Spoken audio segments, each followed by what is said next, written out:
रायगड आणि सातारा जिल्ह्यांच्या सीमेवरील आंबेनळी घाट पुन्हा एकदा एका धक्कादायक गुन्ह्यामुळे चर्चेत आलाय। पोलादपूर तालुक्यातील बावली टोक ते दाभे टोक दरम्यानच्या खोल दरीमध्ये एका 85 वर्षीय वृद्ध महिलेचा मृतदेह आढळून आल्याने खळबळ उडाली आहे। तपासादरम्यान हा मृतदेह अलिबाग तालुक्यातील सारळ आदिवासीवाडी येथील सुनंदा लक्ष्मण पाटील यांचा असल्याचे उघड झाले। 31 मे रोजी त्या बेपत्ता झाल्या। सुनंदा पाटील यांच्या शोधादरम्यान हे प्रकरण हत्येचे असल्याचे समोर आले।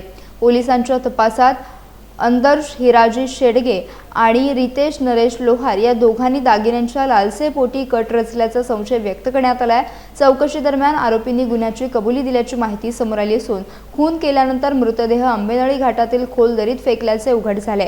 गुरुवारी पोलिसांच्या पथकासोबत Pratapgad search and rescue team आणि महाबळेश्वर ट्रेकर्सच्या सदस्यांनी जीव धोक्यात घालून दरीत उतरून मृतदेह बाहेर काढला। अत्यंत कठीण आणि धोकादायक परिस्थितीत ही मोहीम यशस्वी करण्यात आली। या घटनेमुळे अलिबागसह संपूर्ण रायगड जिल्ह्यात खळबळ उडाली असून पोलिसांकडून पुढील तपास सुरू आहे।